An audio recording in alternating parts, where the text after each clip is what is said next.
Gravando. Bom, então, boa noite a todos e todas. Meu nome é Gisele Tavares e eu vou ter a feliz tarefa, né, hoje de mediar essa sala de debates que vai ser intitulada Estados Emocionais e Motivação na Aventura, certo? Então, rapidinho, alguns recados, né? Nós temos aí uma sessão que vai das 19 às 20 horas, tá? Então, uma coisa importante é a gente respeitar o tempo de apresentação, até para que a gente possa depois ter um espacinho para debate, tá? Então, eu já listei a ordem, né? Nós temos aqui já uma combinação de sequência. Cada um de vocês, autores e autoras, vocês terão 10 minutos para apresentar, certo? Eu vou controlar essa apresentação e pelo chat aqui eu vou tentar avisar quando estiver faltando alguns minutinhos para a gente segurar, para a gente manter esse tempo, tá? No final de todas as apresentações, nós abriremos para o debate, certo? Então, eu gostaria de deixar todo mundo que está assistindo bastante à vontade para fazer perguntas, tanto via chat, ou pode levantar a mãozinha que aparece aí para vocês nas opções, para solicitar o espaço de fala, tá? Eu gostaria de, se possível, né, e caso vocês tenham condições, quando forem apresentar, deixar a câmera ligada, né, para a gente ter esse espacinho de troca, conhecer um pouco, conhecer vocês, né, eu acho que esse modelo remoto, ele deixa a gente com carência, né, de estar com as pessoas, então eu pedi para deixar a câmera ligada para a gente ter esse espaço, tá? No mais, gostaria de parabenizar toda a organização do evento, aqui em nome do professor Humberto, da professora Juliana, que apesar de todas as adversidades do atual momento, assim, vem organizando um evento muito legal, que contribui bastante, com debates muito interessantes, e que eu tenho certeza que vai ficar, mais uma vez, para a história, esse CBA. Eu costumo dizer que o CBA, ele tem duas coisas importantes, pessoas que querem estar aqui e pessoas que gostam de estar aqui. E hoje em dia é tão difícil, né, nós estarmos em espaços que a gente quer e que a gente gosta, sente prazer. Então, eu falo que o CBA, a energia é diferente, o espaço é diferente, justamente porque todo mundo que está aqui quer muito estar aqui e gosta muito desse debate, tá? Então, vamos lá, vamos começar as nossas apresentações de comunicação, das comunicações orais. Vou convidar, então, a primeira apresentadora, que é, então, vou confirmar o nome aqui, a Fernanda, e Alcides como coautor e orientador. Então, Fernanda, fique à vontade, né? Quando você começar a falar, eu vou disparar o cronômetro e aí eu te aviso. Enfim, é legal você marcar para não te interromper, mas se for necessário, eu também te interrompo. Enfim, a gente vai fazendo uma dinâmica legal. Certo. Bom? Então, vamos lá. Só um segundinho. Só confirma se começou a apresentação para mim. Tá aparecendo? Ainda. Tá carregando. Isso, agora tudo certo. Tá, talvez ela tenha um delay, tá? Porque para mim começou um pouquinho antes, tá? Não, tranquilo. Então, boa noite. Eu sou a Fernanda Capra, tá? Eu sou bióloga e educadora física pela Universidade Federal do Rio Grande do Sul. O trabalho que eu vou apresentar é uma revisão que foi feita sobre a resposta afetiva ao exercício praticado na presença ou na ausência de natureza. Foi feito pela orientação do professor Alcides Vieira Costa, que é professor titular da URGS e também coordenador do Núcleo de Esportes de Aventura. Primeiramente, né, o que é resposta afetiva? De uma forma bem simples. Afeto, ele é uma manifestação em resposta a um estímulo que ele é percebido tanto externamente quanto internamente. Então, quando a gente percebe alguma coisa no ambiente ou no nosso próprio corpo, a gente produz uma resposta, e ela pode ser positiva, de prazer, ou negativa, de desprazer, né? Essa resposta, ela está ligada às nossas emoções e humor, mas ela precede alguma racionalização sobre isso. Então, eu posso produzir respostas prazerosas ou desprazerosas sem necessariamente pensar por que eu estou me sentindo dessa forma, né? Por exemplo, se eu sentir um cheiro desagradável, eu vou produzir uma resposta negativa, uma resposta de nojo, que vai me levar a um comportamento de querer evitar aquele ambiente, enfim, me afastar, antes de pensar sobre o que é esse cheiro, se é alguma coisa, de onde é que está vindo, né? Então, o princípio do hedonismo psicológico, ele diz que a gente tende a reproduzir os comportamentos que nos dão prazer e evitar aqueles comportamentos que nos dão desprazer. Então, os humanos e os animais, eles priorizam as suas ações de acordo com a quantidade de prazer que é despertado. O que isso tem a ver com o exercício, né? A gente sabe que depois de uma atividade física, de um exercício, a gente geralmente se sente bem, tem sensações positivas.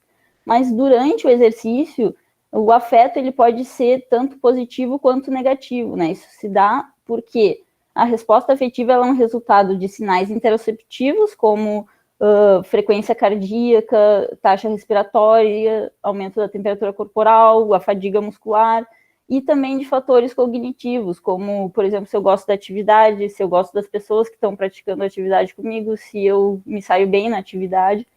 Então, esses fatores, eles se conversam e eles geram uma resposta. Isso entra uma questão importante, né, que tem autores que defendem que as respostas durante o exercício, se forem positivas, elas tendem a levar à repetição do comportamento, que segue o princípio do hedonismo psicológico, né? Então, pensando em pessoas sedentárias, com pouca atividade, essa informação se torna relevante, né? Se eu sinto prazer durante a atividade, eu provavelmente vou repeti-la. Em relação à natureza, né? A gente sabe que a natureza produz efeitos benéficos para a saúde, como relaxamento, restauração, diminuição da pressão arterial, entre outros fatores, assim como o exercício. O exercício também, né, já está bem estabelecido que traz muitos benefícios de diversas formas para a saúde. Mas tem autores que sugerem que esse efeito, quando combinado, é um efeito sinérgico, né? Então, quando as duas atividades são combinadas, o efeito é maior do que a soma das duas separadas. E também oferece a possibilidade de aumentar a aderência, pensando que se essa atividade oferece mais prazer, pode levar a uma mudança mais positiva no comportamento, né? Pensando a longo prazo.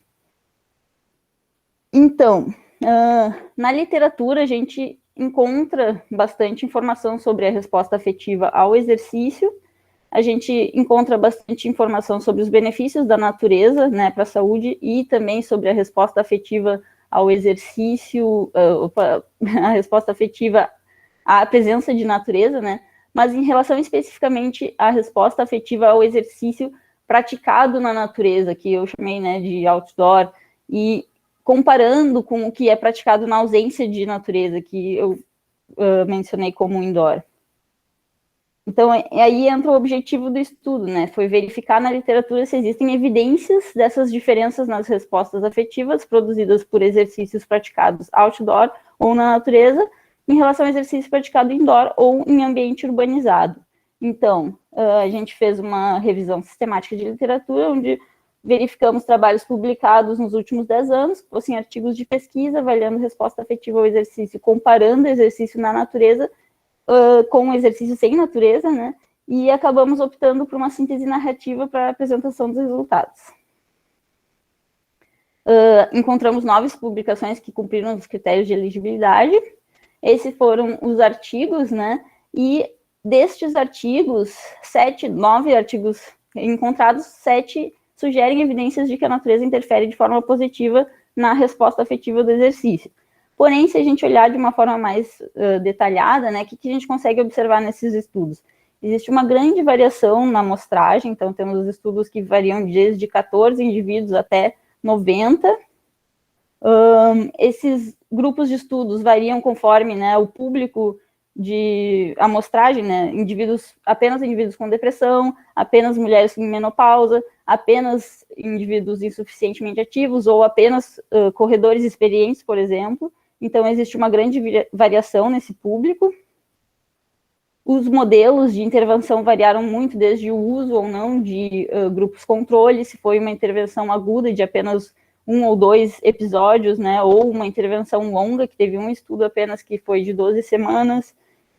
Os tipos de exercícios variaram, desde caminhada, hiking, uso de bicicleta, uso de exercícios aeróbicos ou resistido.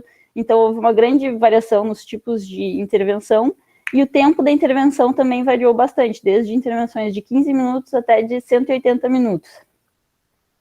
Todos os estudos, eles avaliavam o afeto, né, porque era um critério de inclusão, porém o afeto ele é avaliado com questionários, e esses questionários não necessariamente precisam ser o mesmo. Então, o uso do questionário também é um fator que interfere, né. Dessa maneira, a gente consegue observar 7 dos 9 estudos, eles sugerem que existe interferência positiva na natureza na resposta afetiva, né. Porém, a gente não consegue estabelecer, de fato, um padrão dos achados encontrados, porque são estudos que são muito diferentes. Por isso que a gente optou por uma síntese narrativa, porque não era possível fazer uma meta-análise com os resultados, por exemplo. Então, foi um trabalho que acabou deixando bastante perguntas em aberto, mais do que respostas que eu gostaria, né? Por exemplo, o que é a natureza, né? Quando a gente pensa em outdoor ou na natureza, os estudos, eles usam a mesma natureza, porque é diferente tu praticar uma atividade física em um parque ecológico e numa praça, né? Então, esse tipo de diferença também pode interferir num resultado. Aderência, apenas um dos estudos conseguiu avaliar se havia aderência ou não, né, no modelo da intervenção, porque foi de 12 semanas, e, de fato, eles encontraram um resultado positivo significativamente, mas apenas um estudo, né. Os públicos estudados, então, os públicos que avaliaram corredores experientes não encontraram resultados significativos, porém, os que estudaram indivíduos sedentários, eles encontraram, então talvez o público também esteja interferindo. Outro fator que interfere na questão do estudo é a relação do indivíduo com a natureza. Por quê? Porque se sabe que as pessoas têm uma conexão diferente com a natureza, então se as pessoas já têm uma relação positiva com a natureza, elas tendem a se sentir bem quando estão nesse ambiente. Então, o estudo, quando for feito, ele tem que homogeneizar essa amostra, para não ter o viés de amostrar pessoas que gostam apenas de, né, se gostam muito de natureza, estar selecionando um resultado, porque essas pessoas estão se exercitando na natureza e estão se sentindo melhor. Então, são fatores todos que podem interferir na resposta afetiva. Então, como visto antes, né, essa relação do exercício e afeto, ela depende de fatores cognitivos, de sinais interoceptivos, e ela vai ser um resultado dessa interação entre esses dois fatores, né. Quando a gente inclui o ambiente, a gente está aumentando os fatores cognitivos, e essa relação que já era complexa, ela aumenta a complexidade, né. Então, de forma geral, o que fica como conclusão do trabalho, né? O afeto, ele é uma medida que ela é importante para se avaliar a relação das pessoas com o exercício e com a natureza, mas ainda tem muito chão pela frente, né? Então, no que diz respeito ao exercício praticado na natureza ao ar livre, quando a gente compara com o que é urbano ou indoor, as evidências ainda não são muito afirmativas, né? Ainda tem muitas dúvidas. Mas parece haver um efeito positivo para algumas populações. Porém, essa influência ela é complexa e muitos fatores podem estar interferindo. Então, é aquela coisa, mais estudos precisam ser feitos para a gente conseguir ter mais umas afirmações mais categóricas, né? E era isso. Muito obrigada. Muito legal, Fernanda. Parabéns pelo seu trabalho. Depois tem algumas perguntinhas aqui para fazer, mas vamos seguir aqui a nossa sequência. Mas parabéns, né, pelo desenvolvimento do trabalho, pela escolha do tema, tá? Então, vou convidar o próximo autor, que o título do trabalho: Estados emocionais em universitários associados ao primeiro contato com a escalada esportiva em rocha. Duane já está por aí. Enquanto a gente organiza a apresentação, eu queria só dar um recadinho. Primeiro, eu quero registrar a presença de quem está aqui participando, né, como ouvinte, dizer que é muito importante a participação de todo mundo e convidar para interagir com os autores, para fazer perguntas, isso é muito importante para nós, tá? E também, caso vocês queiram, né, também convido a registrar esse momento e postar lá nas nossas redes sociais, no @cbaa.caa, então para valorizar também, né, os autores aqui, enfim, colocar mais um canal de divulgação dos trabalhos que estão sendo aqui realizados. Certinho? Então vamos lá. Duane, tudo certo?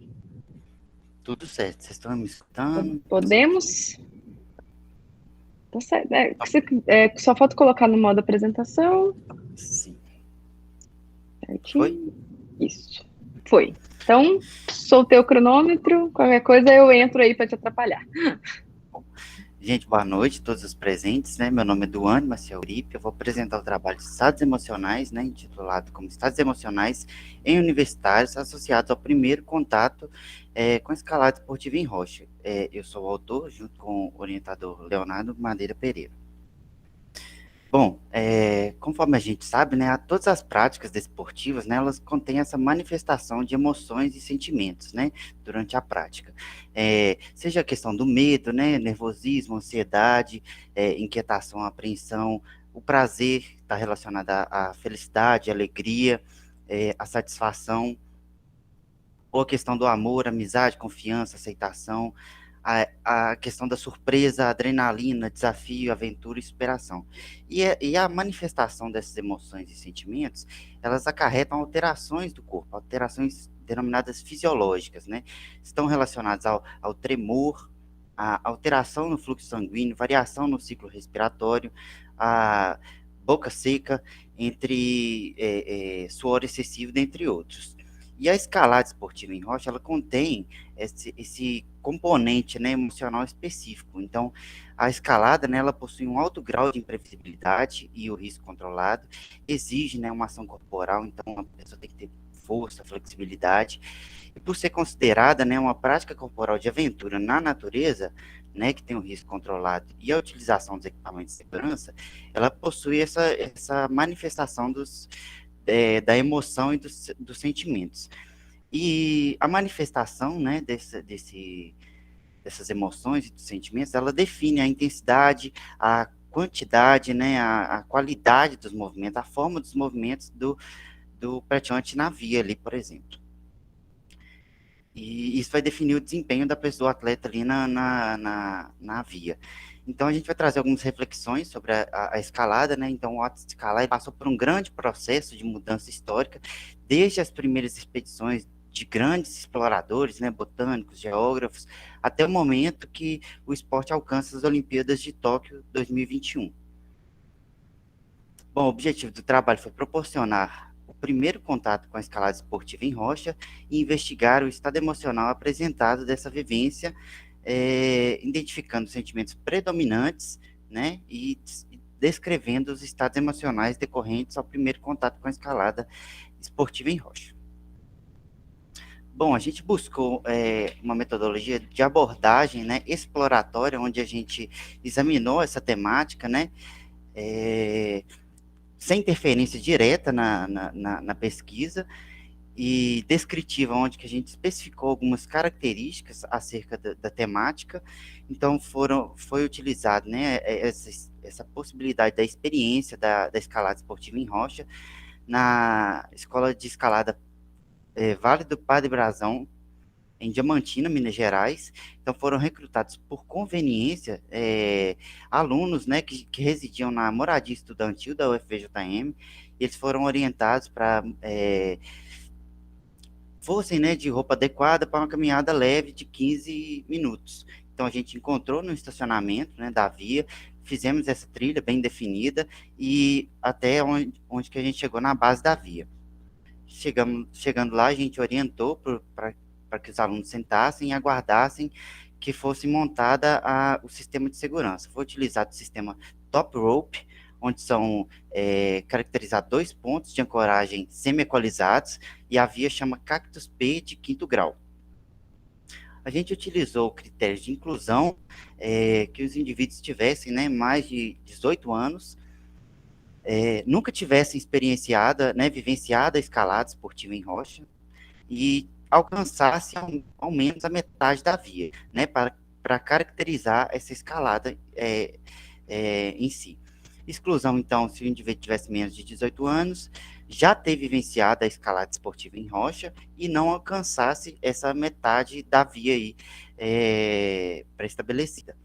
A gente utilizou um roteiro de entrevista semi-estruturado, que ele foi validado, né, por professores especializados na área e continham, né, perguntas relacionadas aos sentimentos e emoções, tratavam tanto positivamente quanto negativamente. Então, os resultados foram agrupados, quantificados, né, e analisados.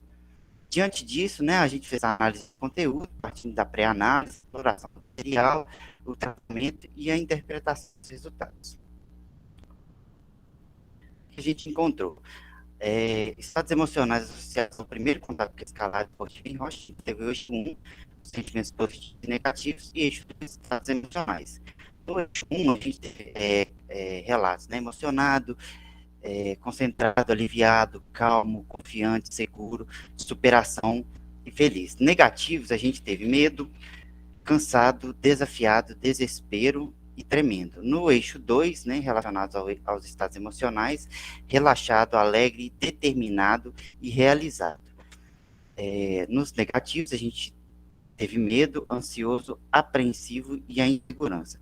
O que a gente pode falar sobre esses resultados? A gente pode fazer uma associação afetiva, primeiramente, em relação à felicidade, né? Então, as pessoas que estavam emocionadas, alegres, realizadas, a gente pode fazer uma associação que elas se sentiram felizes, né, durante essa prática. Em relação ao medo, a gente pode perceber a questão do desespero, a pessoa que se sentiu ansiosa, apreensiva, insegura, né? Então, ela estava mais direcionada a essa questão do medo. A gente pode identificar também a influência positiva e negativa na perspectiva sensorial e afetiva. Então, comparando com outros estudos, né, então a influência positiva, ela traz, né, sensações prazerosas ali durante a prática esportiva. E negativamente a gente traz sensações receosas, que causam medo, né, causam ansiedade no indivíduo. E a expressão característica do medo, ela vem relacionada, né, diante da pesquisa, diretamente com a questão da altura. Muitas das pessoas relataram dificuldade com a altura, né, não se dá muito bem com a altura, e essa expressão do medo, ela retira o indivíduo da sua zona de conforto. Então, ele traz essa questão do enfrentamento ou da fuga daquela situação que lhe foi imposta. E relacionado também ao medo, a gente vê atrelada a questão da confiança e a relação com os equipamentos de segurança, né, da escalada. Então, a partir do próprio contato, né, que os indivíduos tiveram com os equipamentos ali na parte inicial do estudo, eles sentiram, né, relataram confiança, se sentiram mais seguros, né, durante essa própria prática. Quantitativamente, né, a gente elaborou esses dois gráficos dos estados emocionais associados ao primeiro contato com a escalada esportiva em rocha, e a gente consegue ver que prioritariamente foi de forma positiva, tanto no eixo dos sentimentos, né, quanto no eixo dos estados emocionais, e o que a gente pode pontuar, né, são as alterações fisiológicas que a gente identificou. Muitas das pessoas, né, se sentiram, né, cansaço físico, né, os braços doendo, duros, rígidos, o tremor físico também. Então, como falei anteriormente, né, isso interfere diretamente na quantidade, na intensidade e na forma dos movimentos do praticante ali na via. Positivamente, a gente teve a questão do confiante, né, das pessoas que se sentiram concentradas, calmas, interferindo de forma positiva, né, do indivíduo na via. A gente pode fazer uma relação, né, das questões vivenciadas do indivíduo, relacionadas ao contexto. Então, se a pessoa já tem uma certa vivência, seja com esportes de aventura, né, que tem essa questão da adrenalina, do medo, elas conseguem lidar de forma positiva nesse esporte em específico. Tanto relacionado também à questão das experiências. A pessoa tem o contato com a natureza, né, ela se sente mais à vontade ali naquele local, então ela vai se sair muito bem naquele esporte.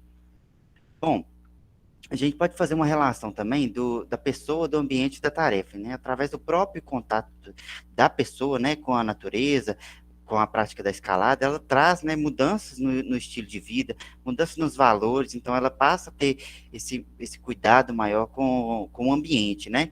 Tanto na questão da preservação do meio ambiente, quanto na conservação. A gente consegue identificar também a questão do dualismo do medo. O que seria o dualismo do medo? Que outros estudos Duane, pontuam... desculpe te interromper, falta um minutinho, tá? Só para você já ir levando para as considerações, tá Beleza. bom? Então, o dualismo do medo está relacionado à questão a justificativa, né? Ele é tido como uma justificativa pela prática. Muitas das pessoas buscam a escalada para sentir medo, e muitas pessoas deixam de praticar, né? Causa a evasão desse esporte exatamente por causa do medo. Bom, então a gente pode pontuar que os sentimentos positivos predominantes com o primeiro contato com a escalada esportiva em rocha foi alegre, concentrado, emocionado e realizado, e negativamente foi o medo, o desespero, a ansiedade, a apreensão e insegurança.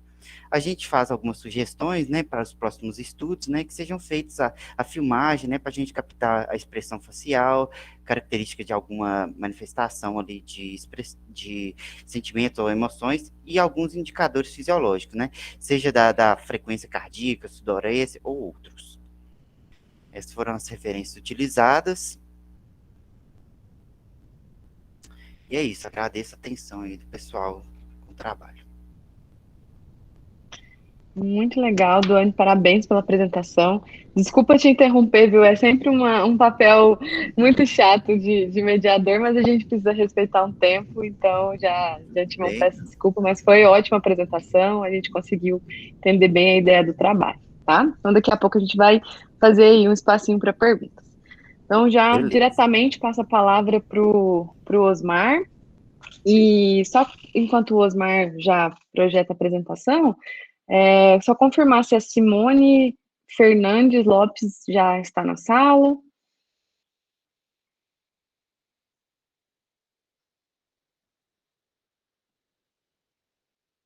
Acho que ainda não.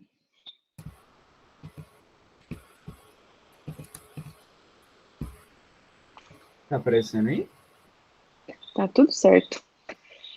Podemos começar, Osmar? Tá pronto? Um pouco nervoso agora, mas podemos.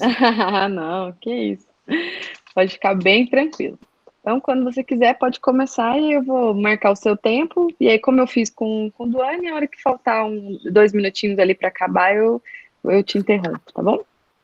Ok. Pois bem, prazer, meu nome é Osmar, e o meu estudo ele trabalha dificuldades, estratégia, motivação em atletas profissionais de basquete em cadeira de rodas, iniciantes na modalidade paracline, um estudo de caso. Os autores são Neto, Alves, Azevedo, Ferreira, Pimentel e Toffoli. Bom, antes de tudo, eu gostaria de conversar um pouquinho com vocês sobre o que é a escalada de indoor. A escalada indoor é uma escalada que acontece numa parede vertical com rochas artificiais. Ela está categorizada, incluída nos esportes de aventura. Vale lembrar também que os esportes de aventura eles foram colocados na grade curricular do Fundamental 2 como atividades de aventura. Voltando aqui, queria falar um pouco também sobre o paradesporto. O paradesporto é a atividade onde a população que tem deficiência pratica o esportes em geral. Categorizado nisso, a escalada, no âmbito do paradesporto, é dado o nome de paracline, uma vez que não tem tradução, nomenclatura por português. Quando não tem nomenclatura por português, a tradução seria para escalada.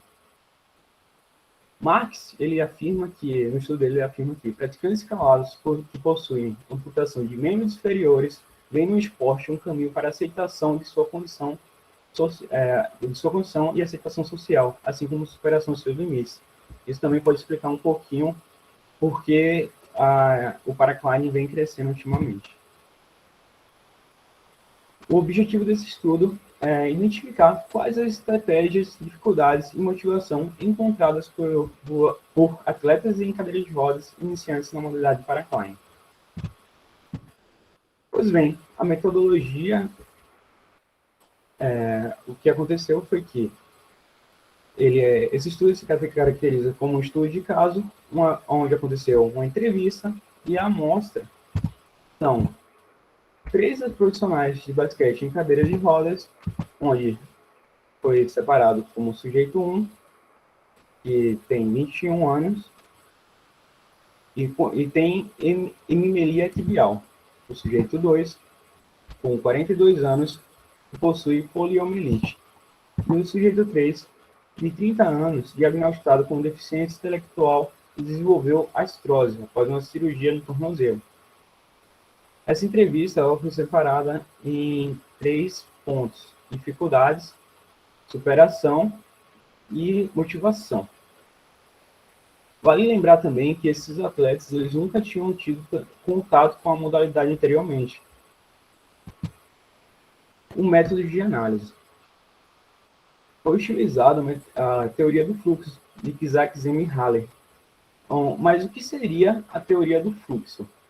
A teoria do fluxo, o fluxo ele acontece quando o atleta ou indivíduo tem um alto nível de habilidade, o desafio na frente dele também necessita um alto nível de habilidade dele. Sendo assim, o atleta, quando somado esses dois, ele entra no estado de fluxo, que é o que acontece, a concentração total do indivíduo na atividade. Bom, mas quais foram as dificuldades que os atletas enfrentaram na escalada? O sujeito 1, ele relata que ele teve medo devido à altura. O sujeito 2 fala que teve dificuldades em segurar na agarra. E o sujeito 3 não teve estabilidade nas pernas. Mas, bem, a partir disso, o sujeito 1 tem relatado que teve dificuldade em dar o salto de uma garra para outra. Como é que será que ele fez para superar essa dificuldade? Segundo ele fala que a confiança, para ele superar isso, ele teve que construir uma confiança no guia e no supervisor. O guia, ele é a pessoa que ele precisa estar sempre atento, porque ele que vai controlar o freio, mesmo sendo um freio grigui, que trava sozinho, mas ele precisa estar atento para caso o atleta ou o indivíduo o escalador que esteja na parede, escorregue ou precise descer, ele frear com antecedência para que não ocorra acidente. O sujeito 2 relata que a estratégia utilizada por ele foi ser paciente. Uma vez que esse indivíduo não possui mobilidade das pernas, ele precisa dar o máximo de botes possível, o mínimo de botes possíveis para chegar ao topo, sem que erre, porque quando ele vem a errar, ele acaba ficando ansioso e a partir disso ele começa a errar mais. Então ele utiliza da estratégia de ser paciente para que não ocorra isso e ele consiga dar os botes certeiros. E a estratégia do indivíduo 3 foi utilizar só os braços. Mesmo ele podendo utilizar as pernas como um pequeno apoio, ele optou por utilizar só os braços. Desempenho. Foi perguntado para os atletas se eles voltassem no tempo, encontrassem o eu deles no primeiro dia, que dicas eles dariam na sua iniciação ao esporte. Então, eles relataram, por exemplo, abrir mão do medo e confiar nas orientações dos professores, que é um ponto-chave e muito importante. Uma equipe bem preparada consegue com que o atleta ele tenha o maior desempenho possível na parede. Então, ele tem uma maior segurança, ele não vai ter medo de dar os botes. Traçar uma rota antes de subir na parede, um outro ponto muito importante, porque para que o atleta ele consiga o mínimo de botes possíveis, ele precisa traçar esse trajeto e assim ele vai se sentir menos impaciente e mais paciente no caso. por já ter um plano, uma estratégia preparada. Aqui está um vídeo do sujeito 2 na seção da parede.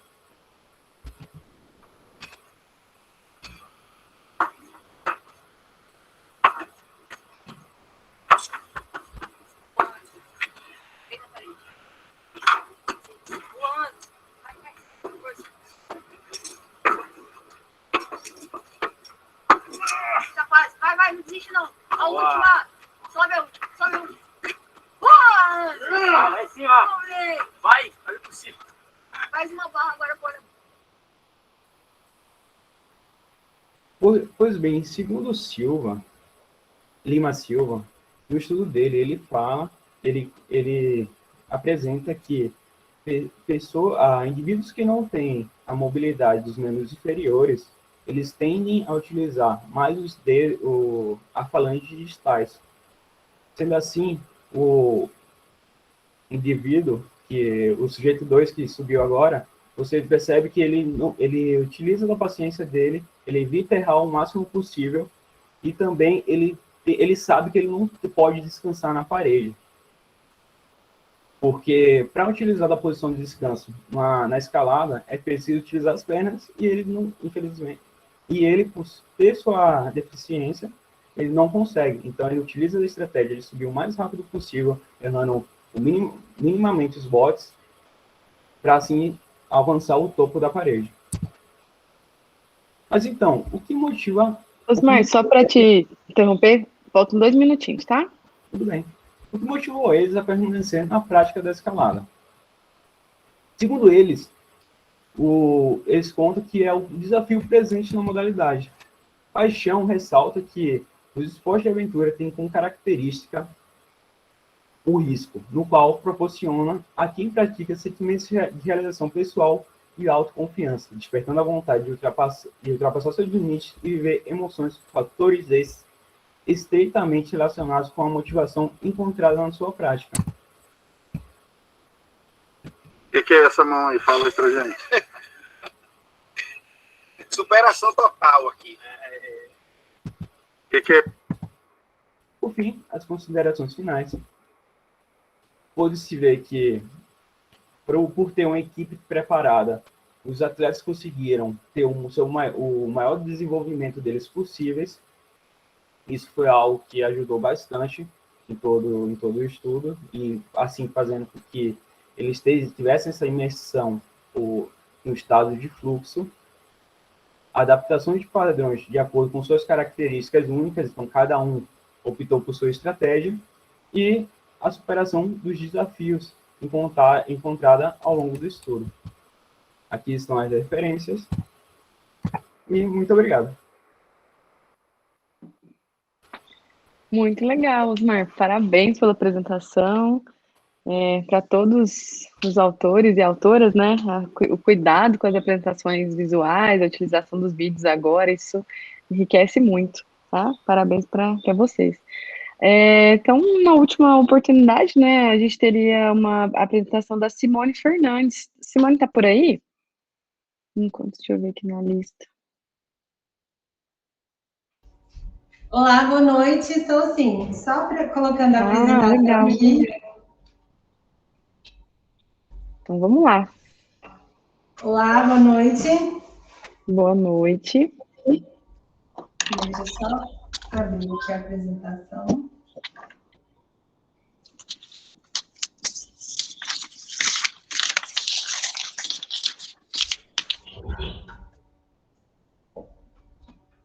Vou ajeitar aqui.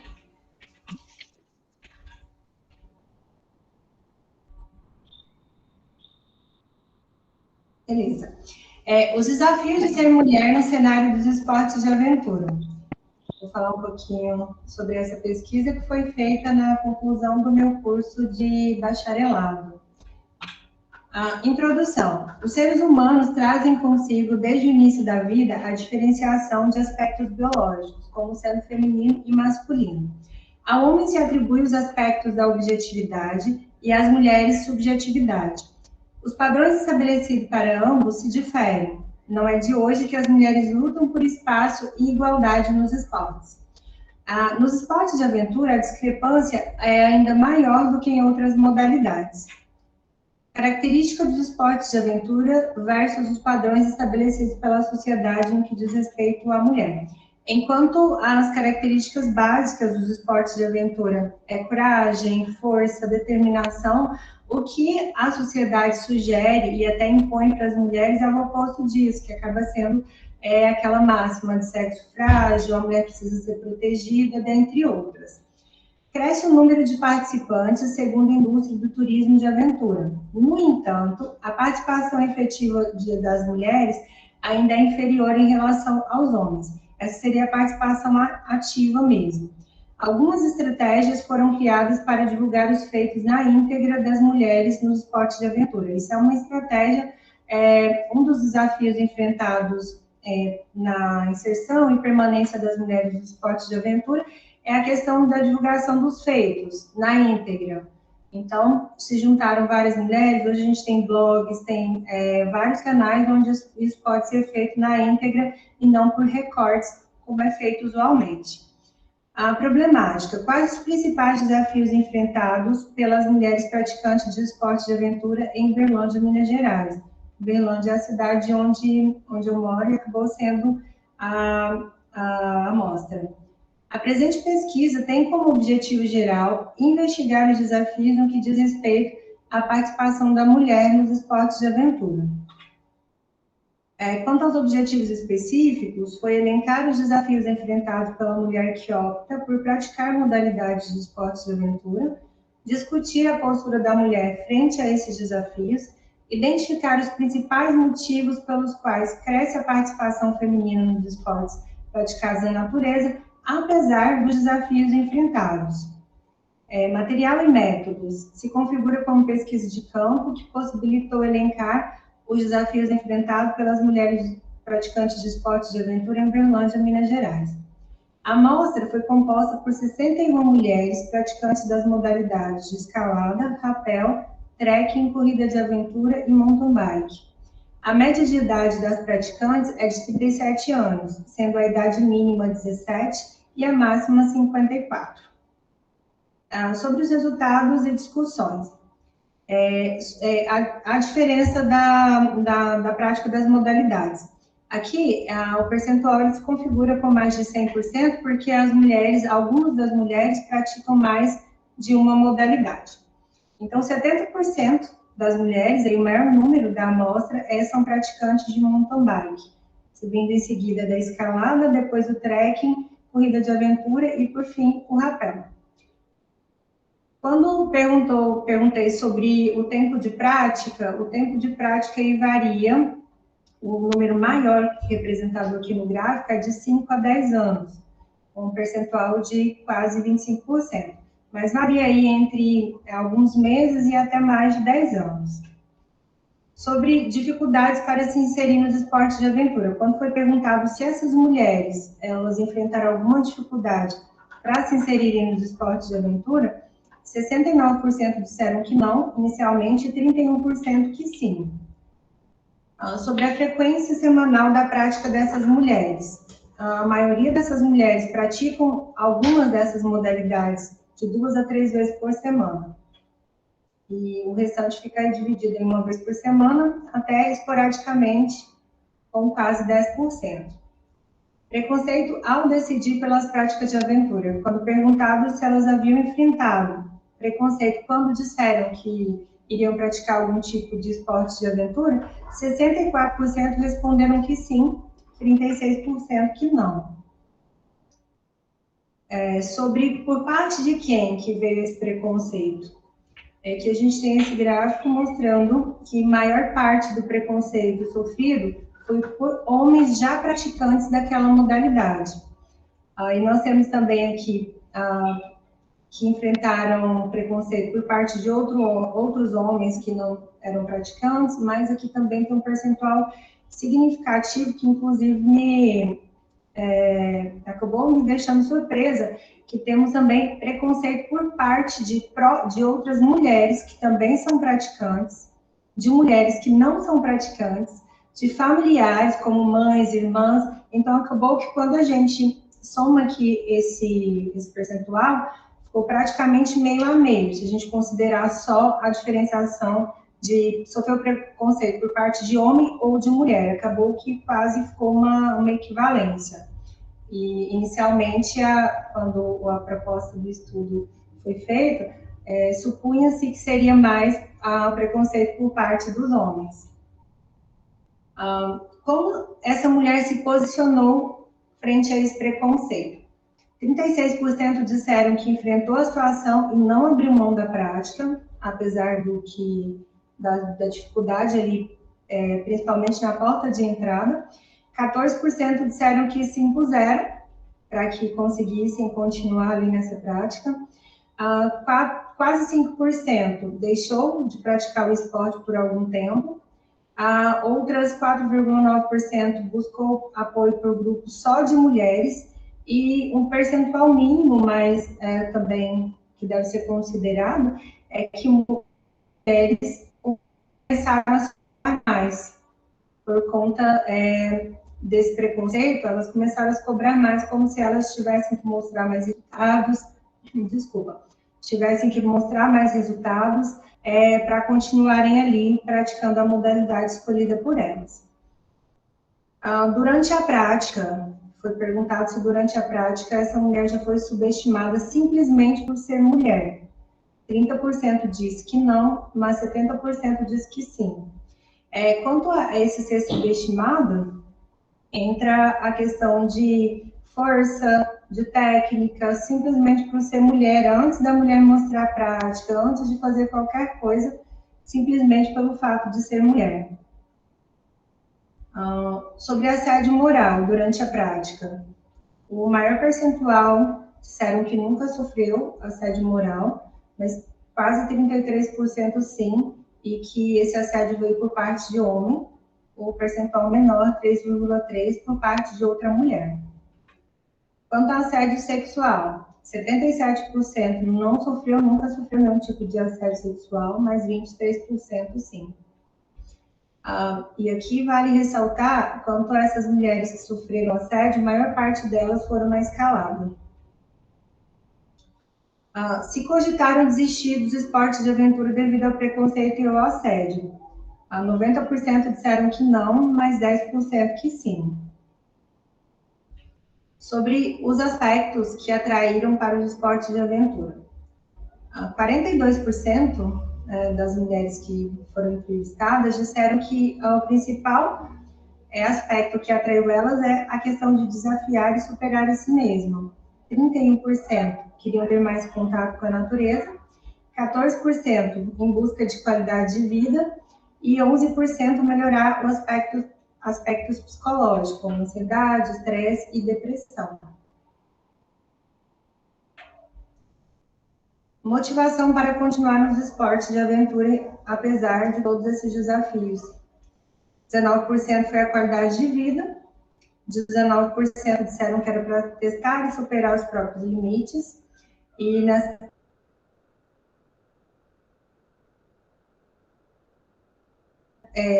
nessa questão de testar e superar os próprios limites, várias mulheres disseram que antes de praticar esporte, duvidavam da sua própria capacidade de força e superação, e foram em busca então dos esportes de aventura, querendo não provar para outras pessoas, mas para elas mesmas que elas eram capazes ali de fazer o que elas se propunham a fazer. E temos também o amor pelos esportes de aventura, conexão com a natureza, a liberdade que esses esportes proporcionam, 8,2% estilo de vida, em busca de fazer com que esses esportes se tornassem mesmo um estilo de vida, e 4,9% não desistir dos sonhos. Então,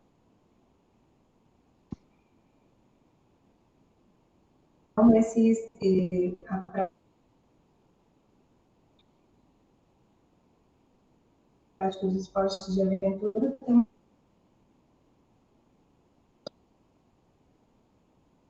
uma representatividade. Simone, você está travando um pouquinho para a gente.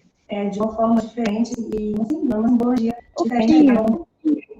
Mas acho que talvez dá para entender. Tá tranquilo. Só te avisar também que para já encerrando, porque falta só um minutinho. Tá bom. Então, se tratando das barreiras iniciais enfrentadas pelas mulheres que propõem se emergir no mundo dos esportes de aventura, há algumas vertentes. Certas mulheres, de fato, são recebidas de forma inclusiva, outras, como quem vai para o esporte em busca de relacionamentos, são desacreditadas quanto ao potencial, e as que precisam forçar a entrada. Uma quantidade considerável sofre preconceito por parte da família, que o público feminino praticante do esporte de aventura busca com suas lutas é ser visto na totalidade. Cada vez mais mulheres têm se preparado fisicamente, mentalmente e tecnicamente para praticar esportes que envolvem riscos. Existem muitas iniciativas com propostas de introduzir mulheres em diversas modalidades de esporte de aventura. A crescente participação das mulheres nos esportes de aventura é um nicho de mercado com muitas oportunidades para a educação física. Há uma diversidade considerável de motivos pelos quais as mulheres estão emergindo nos esportes de aventura, identificou os principais desafios enfrentados pelo público feminino ao se inserirem no âmbito dos esportes de aventura e elencou os motivos pelos quais elas persistem apesar das barreiras enfrentadas. O tema é amplo e sugerem-se novos estudos. Então é isso. Muito obrigada. Se alguém tiver alguma pergunta. Muito obrigada, Simone, pela apresentação. Então, encerramos aí mais uma brilhante apresentação do trabalho. Simone, coincidentemente, também sou de Uberlândia, tá?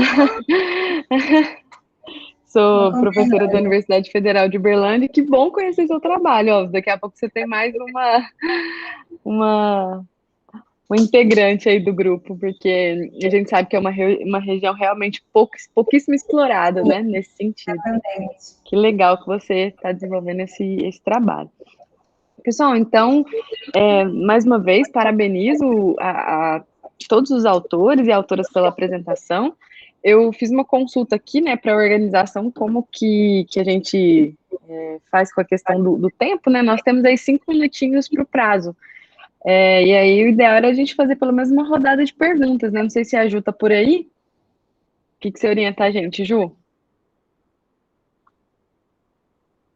que achei? Acho que Vou trazer 10 minutinhos.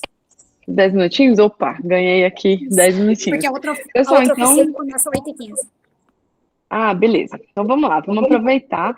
Eu vou, antes de começar, abrir para quem está assistindo, se alguém tem alguma pergunta para fazer para os autores, para as autoras, fique à vontade para colocar.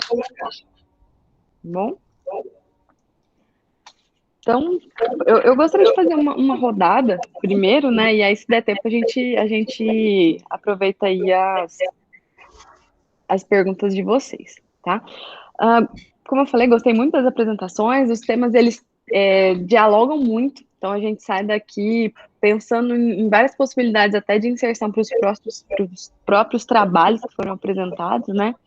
A gente começou com o trabalho da Fernanda, que trouxe uma revisão, né, com relação ao aspecto dos afetos, bem interessante, Fernanda.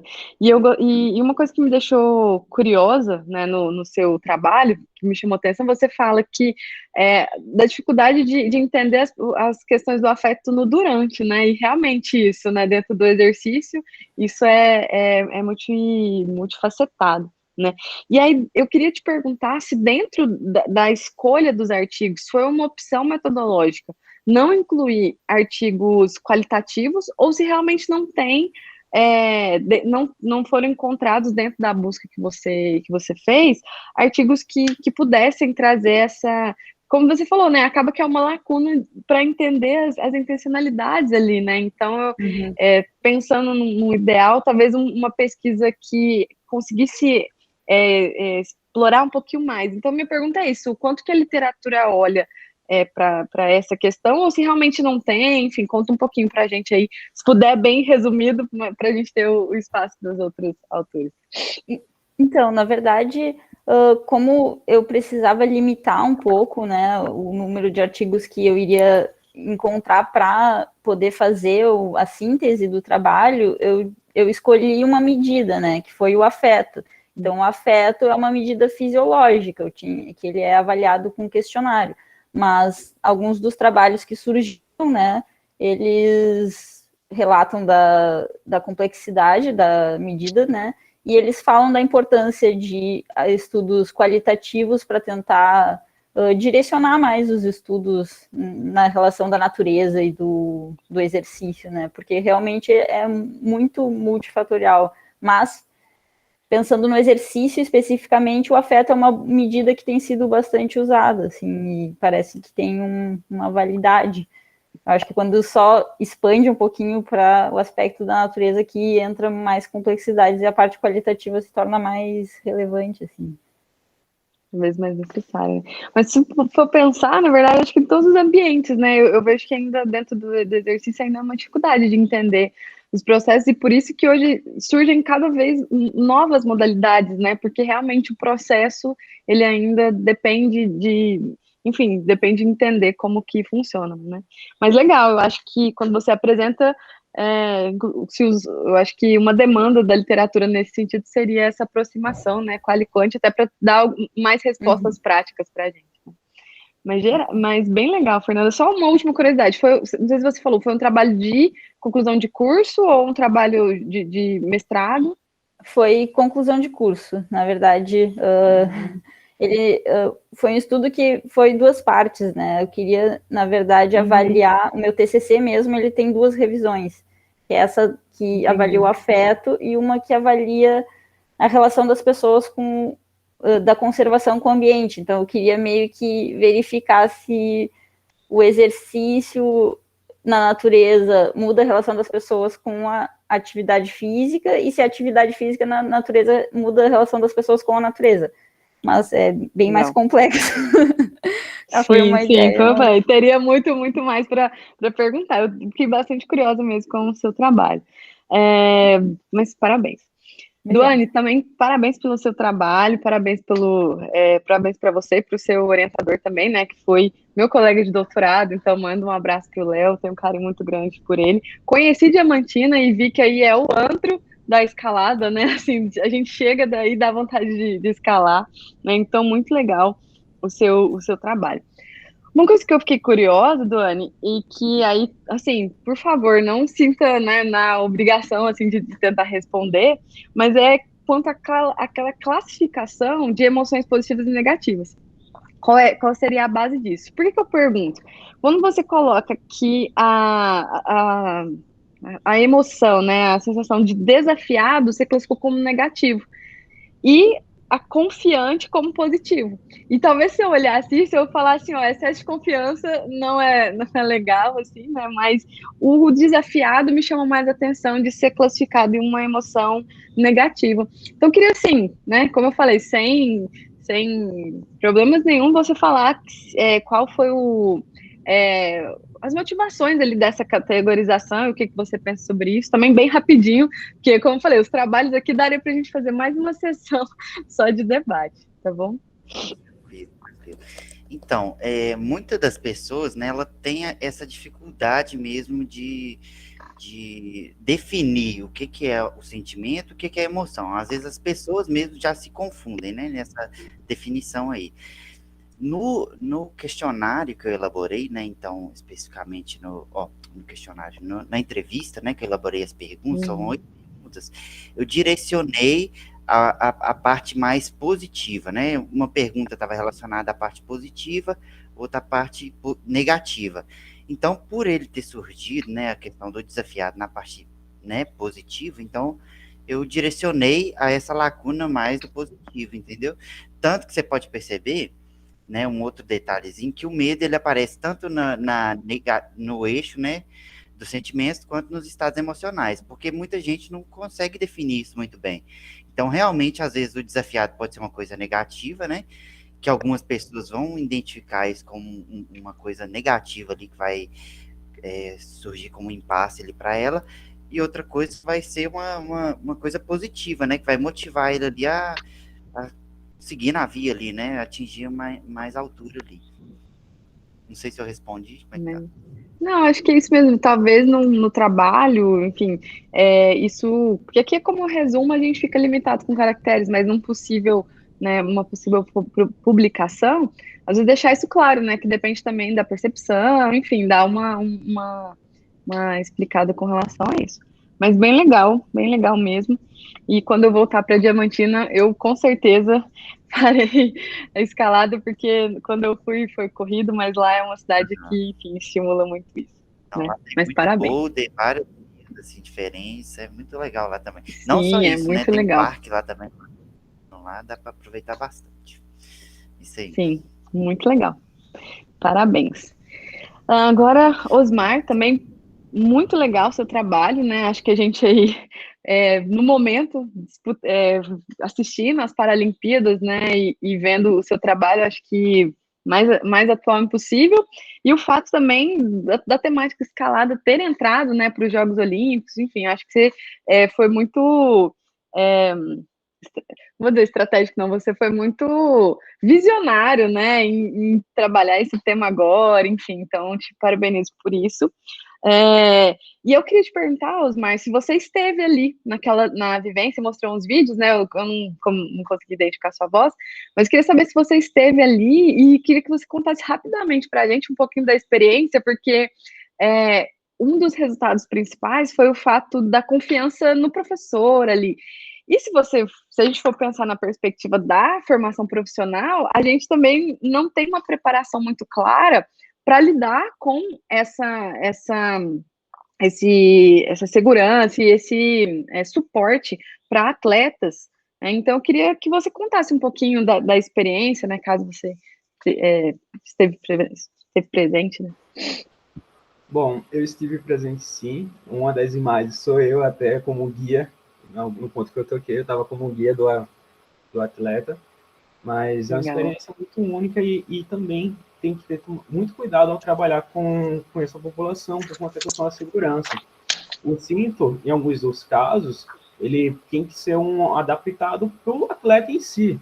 Dependendo do ponto de equilíbrio que o atleta tem, como o sujeito 2, por exemplo, que o equilíbrio dele é mais em cima, por conta dos pesos das pernas, não ter tanto. Então, ele precisava de uma cinta mais adaptada para ele. Nesse caso, em específico, a gente ainda não tinha esse equipamento. Ele chegou depois do estudo em questão. Então, o fato de ter uma equipe profissional e aprendendo junto também, que é, além de ter pessoas experientes, a gente estava aprendendo junto com os atletas, porque é algo novo. A gente precisa aprender com eles como que eles se vão desenvolver na parede. Então, medir, tá lá sempre com a segurança, mesmo que tenha um guia, tenha alguém perto da parede, para caso o atleta venha se desequilibrar, poder segurar ele, amortecer, não deixar ele virar de cabeça para baixo. Um dos sujeitos também, como o sujeito 1, que ele relatou que ele tinha medo de altura, teve uma hora lá que ele foi dar um bote e por estar inseguro, por um outro momento ele ter dado um bote e ter tomado um susto com um outro guia que não estava tão atento no momento, ele veio a virar de cabeça para baixo e voltar. Então, ele futuramente voltou a dar os botes e ele mesmo relata que, ao desenvolver a confiança na equipe, ele pôde superar esse medo dele. Então, não sei se eu respondi muito bem, que são muitas lacunas em si, e ele tem que ficar meio curto, né? Não, mas é isso mesmo, acho que, como eu falei, né, seria muito legal de escutar muito mais, né, porque, como você disse, a experiência, ela acaba te levando, como em outros contextos também, a pensar na especificidade daquela pessoa que está ali, das demandas, né, dos desejos, das necessidades. Então, quando a gente pensa no esporte, no geral, mas na atividade de aventura que é o que a gente está pensando aqui, talvez no âmbito da formação, a gente pense em um corpo, né, em um padrão de corpo, em um padrão de movimento, e na prática, esse padrão, ele é diverso, né, então você teve uma experiência com atletas com deficiência, mas existem outras questões, quando o Duane fala dos universitários, né, também a abordagem, ela precisa ser adequada, e eu acho que isso é um excelente aprendizado, né, para os profissionais que vão atuar na área, tá? Mas parabéns pelo trabalho, Osmar, e eu, assim, espero que você continue desenvolvendo e, enfim, publique e tenha sucesso aí na sua trajetória, tá bom? E por último, tivemos a Simone, tive a felicidade de encontrar uma conterrânea aqui no CBA, Muito legal, Simone. Tá me escutando, Simone? Não sei se tá um pouco travado sua... Estou escutando sim, travou a imagem aqui, mas eu estou escutando. Ah, que ótimo, que ótimo.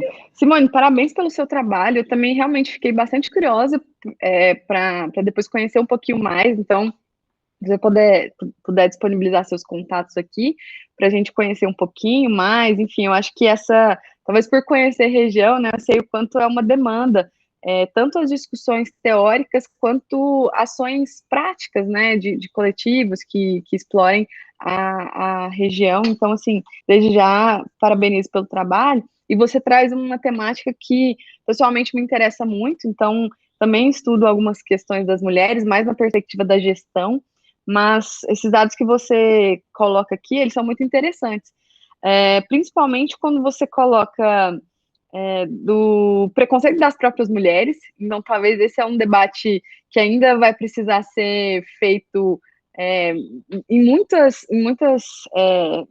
locais, em muitos setores da sociedade, né? E me chama muita atenção que ainda existem mulheres, como você falou, né, que desistem do esporte, enfim, né? Então acho que tem muito que se debater ainda nesse sentido, tá? Mas uma coisa que eu gostaria que você falasse, né, é sobre aquele dado que você comenta, que uma das coisas que as mulheres fazem para superar as barreiras é procurar apoio a grupos só de mulheres, né? Então, eu queria que você falasse um pouco, se você conhece, né, como que se dá essa organização das mulheres aí na região, se isso tem um apoio de empresas, enfim, como que esse movimento se dá, se vem da própria demanda de mulheres ou se hoje já tem um apoio aí, ou institucional ou empresarial para que isso possa acontecer. Sobre isso, eu tenho hoje faço um trabalho há 3 anos e meio aqui em Uberlândia com mulheres, é um grupo que chama Trilhando com Lobas. Eu criei esse projeto realmente com o intuito de ser uma porta de entrada para outras mulheres do esporte e aventura, porque eu tive muita dificuldade quando eu comecei, por praticar escalada, canonismo, trekking. Eu convivo com muitas mulheres que também relatam esse tipo de situação, eu presencio esse tipo de situação, e então eu criei esse projeto. É um projeto que ele corre junto com uma agência que eu sou sócia aqui em Uberlândia, que chama Sangue Verde Aventuras. O projeto é exclusivo para mulheres, onde eu levo mulheres para praticar essas modalidades, rapel, escalada, trekking. Inclusive, esse fim de semana estou levando um grupo de 14 mulheres para um local aqui próximo da nossa região. Fora o Trilhando com Lobas, tem outras mulheres aqui em Uberlândia também que tomam essa frente, não tem projeto específico, mas que também tomam essa frente, têm abraçado essa causa. E tem a FEMENG, que é uma associação de Belo Horizonte, que eu comecei a fazer parte agora num grupo de trabalho, que visa implementar outros projetos para trazer mais e mais mulheres para os esportes e para dar suporte também para essas mulheres, orientar, dar suporte para essas mulheres que estão começando ou as que já estão ali inseridas, mas que passam por esse tipo de situação. E assim, é bastante, viu? Como eu disse na pesquisa, foi a escalada, logo em seguida o mountain bike, foi o que mais se destacou sobre essas queixas.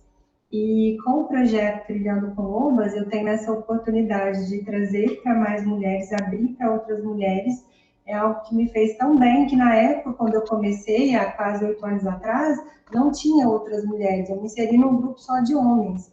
Então, assim, sofri muita coisa, enfrentei muita coisa, mas fui ali rompendo e consegui hoje trabalhar da forma que eu trabalho. Acabei vindo para a educação física por conta dos esportes de aventura, não foi o contrário, porque me fez tão bem, transformou a minha vida ali, que eu queria que outras mulheres também tivessem essa outra oportunidade. Acabei me especializando fora da faculdade, né? Uma questão, assim, bem que a gente tem hoje, a faculdade não tem, a maioria aqui de Uberlândia não tem nem na grade esportes de aventura. Acabou que eu consegui levar isso para a faculdade também, porque eu já vim dos esportes de aventura.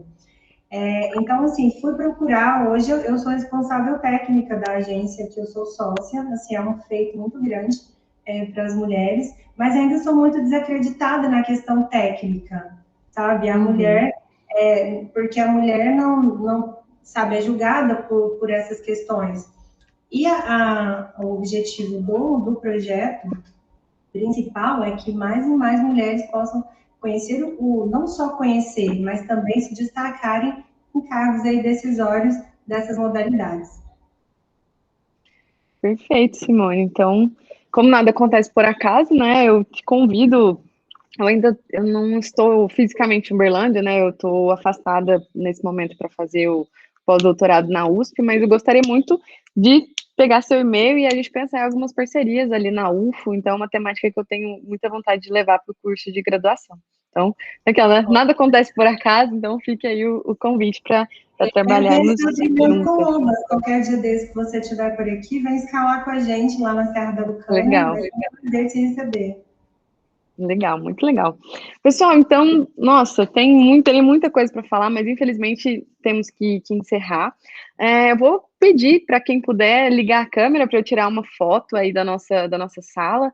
Eu espero que vocês tenham aproveitado, né, o nosso debate, apesar de curto, mas eu acredito que foi bastante proveitoso conhecer os trabalhos, conhecer vocês, e gostaria que vocês tenham ali uma rede, né, do Congresso, que vocês fiquem à vontade para trocar e-mails, compartilhar esses conhecimentos, porque eu acredito que aqui é só um start, né, aqui é um espaço hoje virtual para a gente se conhecer, mas que vocês possam levar aí essas possíveis parcerias e interlocuções de trabalhos para outros espaços, tá bom? Então, dá um sorrisinho aí, quem tirar um print aqui, olhe para a câmera. Aí. Pessoal, então, agradeço muito a presença de todos e todas que estão aqui. Reforço o convite da professora Juliana para vocês continuarem acompanhando toda a programação do CBAA, inclusive das oficinas que nós temos vagas, quase todas, né? Então, podem entrar pelo link que vocês receberam no e-mail, que serão muito bem-vindos lá, tá bom? Agradeço aqui o apoio. Aqui, ó, o professor Humberto colocou aqui o link, tá? Da oficina que já está rolando agora. Então, um prazer conhecer todos vocês. Agradeço ao professor Humberto que está aqui pelo suporte e fico à disposição para nos encontrar. Espero poder, né? Espero que a gente possa em breve se encontrar pessoalmente, né? Que o CBA é um espaço muito legal para a gente se conhecer e trocar conhecimento. Certinho, pessoal? Então, um grande abraço e até breve a todos e todas.